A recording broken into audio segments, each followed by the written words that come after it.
आज हम पढ़ रहे हैं इकोनॉमिक्स का चैप्टर 5 जिसका नाम है इलास्टिसिटी ऑफ डिमांड। इससे पहले आपने 4th चैप्टर में देखा है theory of demand.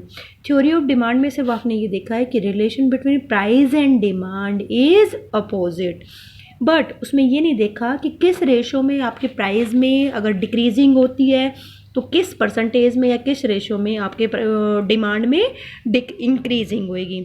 It means price में डिक्रीजिंग से आपके डिमांड में किस रेशो में इंक्रीज होंगे, उस रेशो को, उस परसेंटेज को कि किस क्वांटिटी में या किस जो है रेशो में अगर हमारे प्राइस डिक्रीज होंगे तो कौन सी परसेंटेज में हमारे प्राइस डिमांड इंक्रीज होएगी, उस रेशो को हम किस में देखेंगे, इलास्टिसिटी ऑफ डिमांड में। तो फर्स्ट टॉपिक है आपका elasticity of demand. Elasticity of demand major which quantity demand of A commodity increase और decrease when there is increase or decrease in any of its quantitative determinants।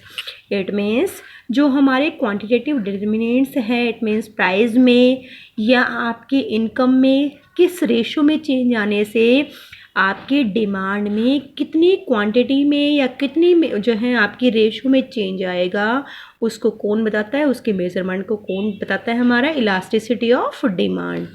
अब next हमारा topic है price elasticity of demand. ये बहुत important topic है और यहाँ से क्वेश्चन भी पुट आउट हो सकता है, what is price elasticity of demand. तो देखो प्राइस इलास्टिसिटी ऑफ डिमांड क्या है। Price elasticity of demand is percentage change in demand divided by percentage change in price. It means जो हमारा जितना परसेंटेज चेंज ऑफ डिमांड में होता है, अगर उसको हम परसेंटेज चेंज इन प्राइस से डिवाइड कर देते हैं तो वो हमारा क्या आ जाएगा, प्राइस इलास्टिसिटी ऑफ डिमांड। अब इसकी डेफिनेशन देख लेते हैं। Price elasticity of demand is percentage change in demand. किस परसेंटेज में हमारे डिमांड में चेंज होता है, अगर हम उसको उस परसेंटेज चेंज ऑफ डिमांड को divided by percentage change in price, उसको परसेंटेज चेंज इन प्राइस से डिवाइड कर देते हैं तो हमारा क्या आ जाता है, price elasticity of demand. It tell us percentage fall in demand. ये हमें ये भी बताता है कि परसेंटेज डिक्रीज इन डिमांड, मतलब कौन सी परसेंटेज में हमारी प्राइस में डिक्रीजिंग होएगा due to percentage rise in price. किस परसेंटेज में हमारे डिमांड में डिक्रीज होएगा, वो किससे, percentage change of increasing of price. It means अगर हमारा प्राइस इंक्रीज हो रहे हैं तो कौन सी परसेंटेज में, और उसके प्राइस इंक्रीजिंग से हमारी डिमांड डिक्रीजिंग होएगी, इट मीन्स फॉल्स होएगी, वो किस परसेंटेज में होएगी, ये हमारा कौन बताता है, प्राइस इलास्टिसिटी ऑफ डिमांड। अब इसका फॉर्मूला है आपका price elasticity of demand is equal to क्या है, इसमें फॉर्मूले में ही माइनस आएगा आपका, यहाँ माइनस में आपको लिखना है।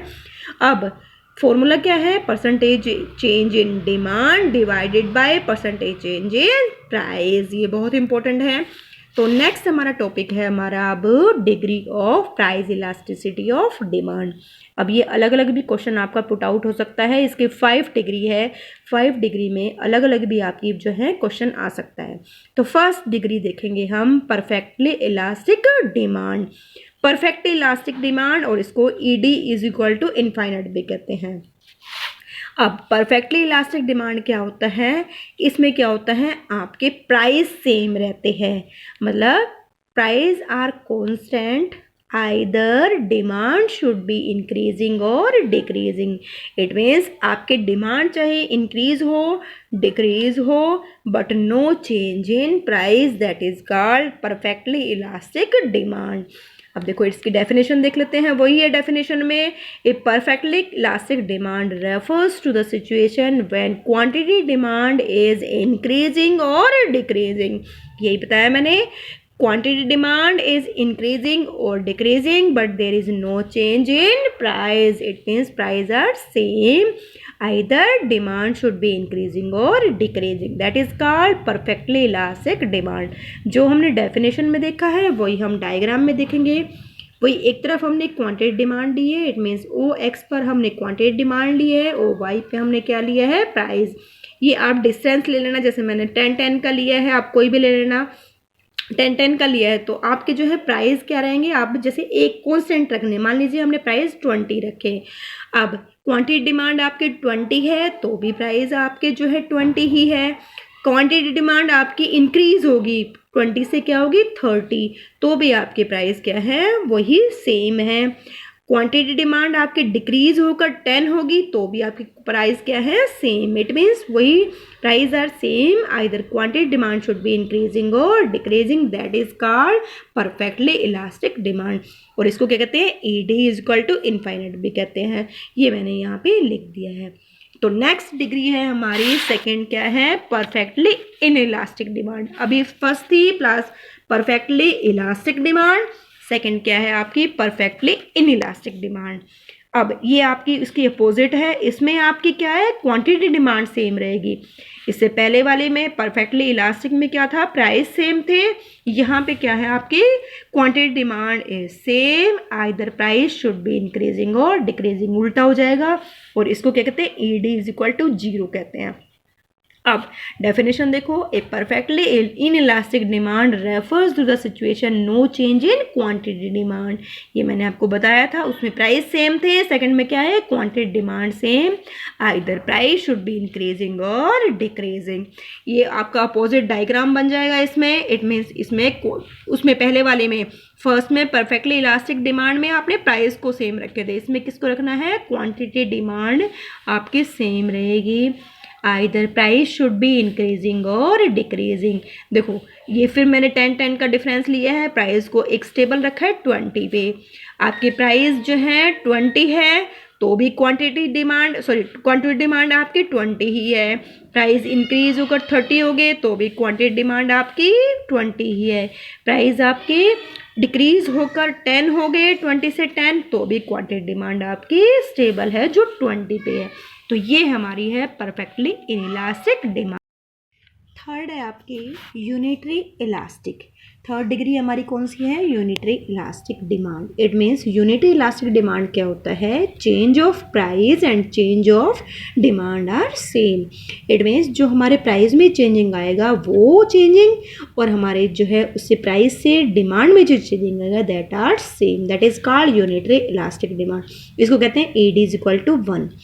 It is a situations when change in quantity demand due to change in price is same। दोनों हमारे क्या है सेम रहेंगे, यही हमने डायग्राम में देखा है। OX एक्स पर हमने क्वांटिटी डिमांड ली है और OY पे प्राइस लिए हैं। अब ये हमारे जो है क्या है प्राइस, यानी कि ये P हमारे प्राइस है और क्वांटिटी डिमांड हमारी ये क्या है, दोनों जो है हमारे सेम है। तो हम इसमें क्या कर लेंगे, यहाँ तक हमारी क्वांटिटी डिमांड बना लेंगे, ये हमारे प्राइस बन गए। अब जो लॉ हमारा बताता है, मान लीजिए हमारे प्राइस डिक्रीज होकर P1 हो गए, P1 से लॉ कहता है कि प्राइस डिक्रीज होंगे तो डिमांड क्या आपकी इंक्रीज होएगी, जो Q से Q1 हो गई। लेकिन हम कर रहे हैं unitary elastic demand. It means जो आपके जिस रेशो में, यानी कि जिस रेशो में या जिस परसेंटेज में आपकी क्वांटिटी प्राइस में डिक्रीजिंग हुआ है, उसी रेशो में आपके क्वांटिटी डिमांड में इंक्रीज होएगा। इट मीन्स जो डिक्रीजिंग की परसेंटेज ये वाली और जो इंक्रीजिंग की परसेंटेज ये दोनों रेशो आपकी सेम है, that is called AD is equal to 1 unitary elastic demand. तो नेक्स्ट है हमारी degree greater than unitary elastic demand. Greater than, इसको कहते हैं AD इज ग्रेटर देन 1। इसमें क्या है, जो आपका change of quantity demand is increase greater than change of price. It means जो आपकी क्वांटिटी डिमांड में जो चेंज है वो ज़्यादा है due to change of price. It means percentage change of quantity demand is greater than change of demand price, that is called greater than unitary elastic demand. देखो इसकी डेफिनेशन देखेंगे, demand is greater than unitary elastic when change in quantity demand is greater than change in price. ये मैंने आपको बताया है कि जो आपकी क्वांटिटी डिमांड में जो चेंज है वो ज़्यादा है इधर change of price. It means price से जो चेंज है, यानी कि उस जो अब देखो डायग्राम में देखेंगे हम, वही एक तरफ हमने क्वांटिटी डिमांड ली है, एक तरफ हमने प्राइस लिया है। ये हमारे प्राइस है, ये हमारी क्वांटिटी डिमांड है।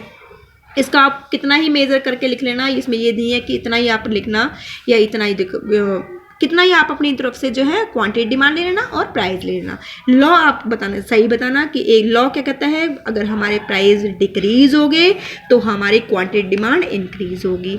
ये हमारा लॉ कहता है कि प्राइस कम होने से या डिक्रीज होने से क्वांटिटी डिमांड इंक्रीज हो जाती है। बट हम ग्रेटर देन इलास्टिक कर रहे हैं, इट मीन्स क्वांटिटी डिमांड अगर हमारी इंक्रीज हो रही है तो उसमें इंक्रीजिंग ज़्यादा है आइदर चेंज ऑफ प्राइस, यानी कि प्राइस में जो डिक्रीजिंग है वो कम रेशो में हो रही है और क्वांटिटी डिमांड में ज़्यादा हो रही है। ये है हमारा AD is greater then 1। It means जो हमारी क्वांटिटी डिमांड में चेंज ज़्यादा है किससे, आपकी प्राइस में चेंजिंग से।